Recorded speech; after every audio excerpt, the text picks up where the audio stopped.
नमस्कार।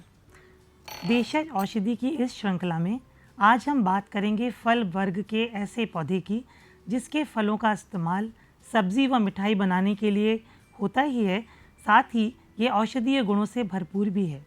जी हाँ, आज हम चर्चा करेंगे पेठा यानी कुम्हड़ा की, जिसे सफ़ेद कद्दू भी कहते हैं।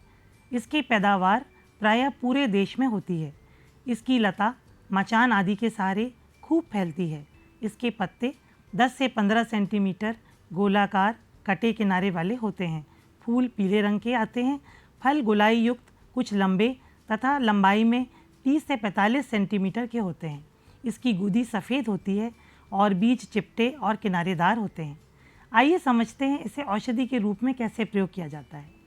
मस्तिष्क की दुर्बलता की स्थिति में, जैसे उन्माद, अनिद्रा, याददाश्त की कमी या मिर्गी में, इसके फल का रस 10 से 15 ml यानी चाय के 2-3 चम्मच 2 ग्राम मुलेठी चूर्ण के साथ देने पर लाभ मिलता है। इससे पेट भी साफ होता है और रोगी को हल्कापन महसूस होने से नींद भी अच्छी आती है। यदि मुंह से खून आ रहा हो, जैसे टीबी, या अधोमार्ग से खून आ रहा हो, जैसे ब्लीडिंग पाइल्स में, तो आहार में इसके रस को शामिल करना लाभकारी है। 1 कप पेठे का ताज़ा रस यानी लगभग 50 ml में 1 चम्मच यानी 5 ग्राम आंवला पाउडर डालकर मिला लें और फिर इसका सेवन करें। यदि एसिडिटी हो रही हो तो 10 से 20 ml का फल का ताज़ा रस लें, मिश्री के साथ सुबह शाम खाली पेट सेवन करें, इससे लाभ मिलेगा।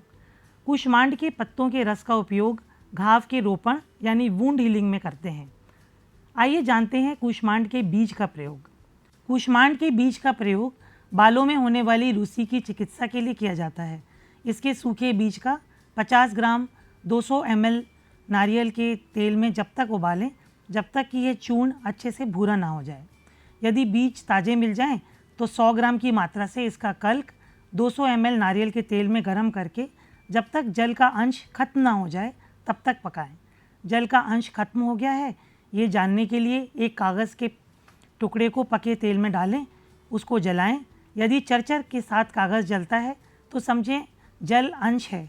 यदि कागज़ बढ़िया जलता है और लौ अच्छी निकलती है तो समझें तेल इस्तेमाल और संग्रहित करने के लिए एकदम तैयार है। इसको बालों की जड़ में धीरे धीरे लगाएं और कम से कम रात्रि भर लगा रहने दें। सुबह त्रिफला के काढ़े से सिर धो दें तो रूसी धीरे धीरे खत्म हो जाती है। यदि शारीरिक दुर्बलता हो तो इसके बीज का कल्क यानी सिलबट्टे पर पिसा हुआ ताज़ा बीज 10 ग्राम की मात्रा से दूध के साथ नित्य सेवन करने से दुर्बलता कम हो जाती है और शरीर में ताकत आती है। इसके फलों से बना अवलेह सांस की दिक्कत, पुराने बुखार, उल्टी आने पर और बुखार की स्थिति में बहुत प्यास लगने पर लाभकारी होता है।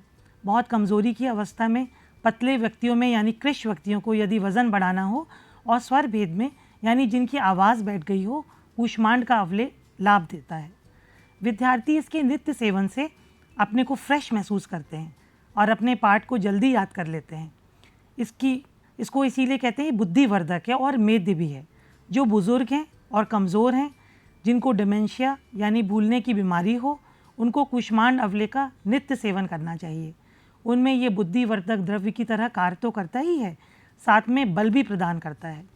बड़ों को 20 ग्राम और छोटे बच्चों को 1 चाय का चम्मच सुबह शाम दूध के साथ दें। अब बात करते हैं कुष्मांड घृत की।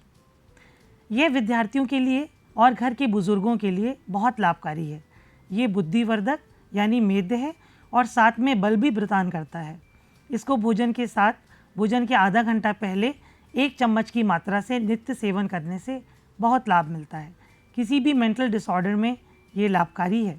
इसका प्रयोग ज्वर में, त्वचा में कांति लाने के लिए, डिप्रेशन की अवस्था में या किसी भी प्रकार की मेंटल इलनेस में 1 से आधा टीस्पून यानी 5 से 10 ml की मात्रा दूध के साथ सुबह शाम खाली पेट गुनगुने जल के साथ भोजन के पहले कराना चाहिए। आइए जानते हैं कुष्मांड के विभिन्न योगों को कैसे बनाया जा सकता है। सबसे पहले बात करते हैं कुष्मांड घृत की। इसके लिए गाय का घी 200 ml, कुष्मांड का रस 200 ml, मुलेठी चूर्ण से बना कल्क 50 ग्राम की मात्रा में लें। सब मिलाकर उबाल लें। जब घृत शेष रह जाए और कल्क भुरभुरा हो जाए तो छानकर इस्तेमाल करने के लिए संग्रहित करें।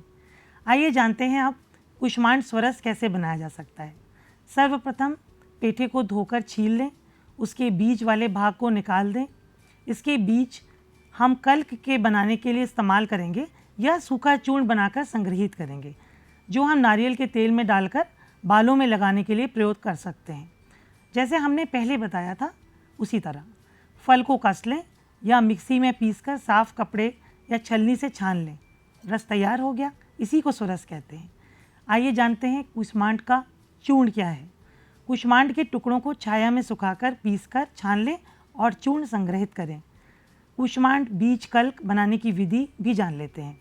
यदि बीज सूखे हों तो थोड़ा पानी मिलाकर रात में रख दें और फिर सिलबट्टे पर पीस लें। सूखे बीज का कल्क तैयार है।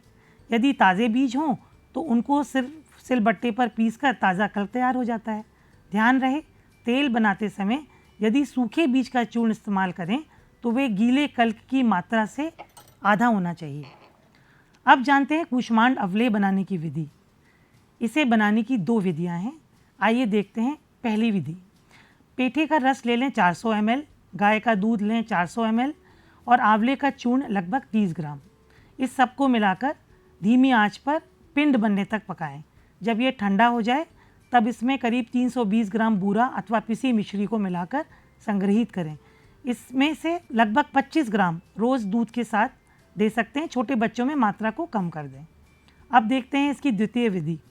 ये विधि थोड़ी लंबी है पर बड़ी स्वादिष्ट है।